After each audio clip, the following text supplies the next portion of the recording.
Recently আমি দেখলাম কোনো একজন মেয়েকে তার স্বামী মেরে রক্তাক্ত করেছে, তার দেহের চামড়া কেটে গেছে, মুখটা ফেটে গেছে, অবস্থা খুবই ভয়াবহ।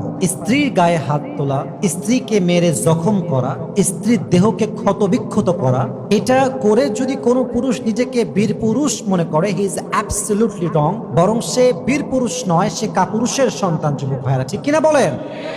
দেখুন, কোনো ব্যক্তি কিংবা গোষ্ঠী আমাদের আলোচনার মূল বিষয়বস্তু নয়। আমাদের মূল বিষয়বস্তু হচ্ছে দুইটা। এক, যেখানেই অন্যায় সেখানে প্রতিবাদের দরকার। যুবক ভাইরা, আছে না নাই?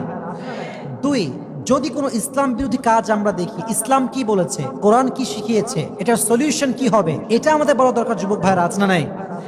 প্রথম কথা, স্ত্রী আপনার সবচেয়ে খারাপ হতে পারে। She can be characterless, she can be type of prostitute. সে পদ্মার মতো নারী হতে পারে, সবচেয়ে জঘন্য, সবচেয়ে নষ্টা মেয়ে হতে পারে আপনার বউ। বাট এর মানে এটা নয় যে আপনি আপনার বউকে পিটিয়ে রক্তাক্ত করবেন। নো, এটা ইসলাম এলাও কখনো করে না। আপনার বউ পৃথিবীর সবচেয়ে খারাপ হলে আপনাকে সবচেয়ে ভালো হওয়া লাগবে। যুবক ভাইরা, ঠিক কিনা বলেন?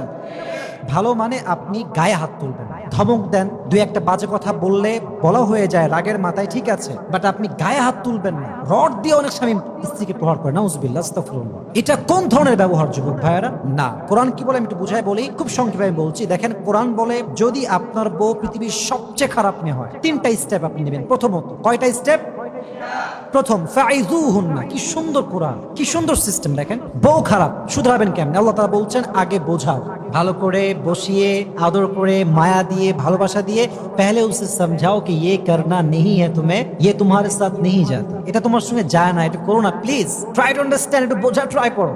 বোঝান আপনি তাকে। যদি তাও না বোঝে, ওয়াহজুরুহুন্না ফিল মাযাজি', change the bed, room change করেন, বেড চেঞ্জ করেন। সে এক জায়গায় শোবে, আপনি আর এক জায়গায় শোবেন। মাঝে মাঝে দূরত্বের মাঝেও একজন মেয়ের শিক্ষা হয়ে যায় যে আমি আমার স্বামীর সঙ্গে অন্যায় কাজ করেছি, ঠিক কিনা বলেন যুবক ভাইরা? যদি তাও সে ঠিক না হয়, এবার কোরআন বলছে ওয়াদরিবুহুন্না, এরপর তুমি তাকে প্রহার করো।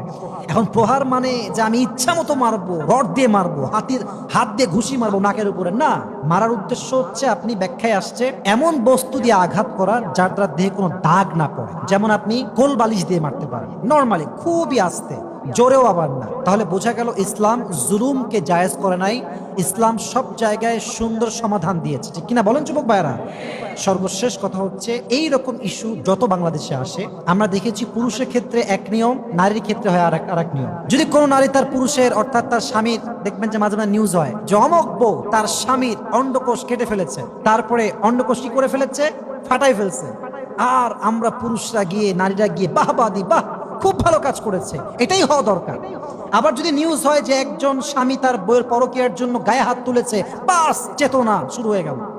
এত বড় জুলুম, এত বড় অন্যায়, এটা ঠিক হয়নি। কথা ঠিক আছে, বাট মতলব খারাপ, ঠিক কিনা বলেন?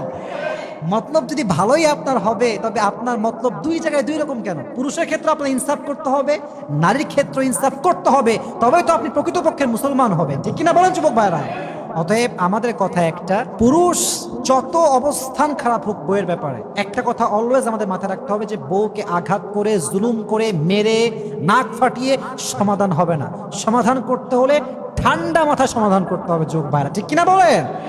আর হ্যাঁ, শেষ কথা আমি বলে শেষ করছি, প্রত্যেক নারীর মাথায় রাখতে হবে, এটা আমার শেষ কথা, আমি আবারও রিপিট করছি, প্রত্যেক নারীর মাথায় রাখতে হবে যে একজন স্বামী একজন স্ত্রীর সমস্ত অন্যায় মাফ করতে পারে। I repeat again,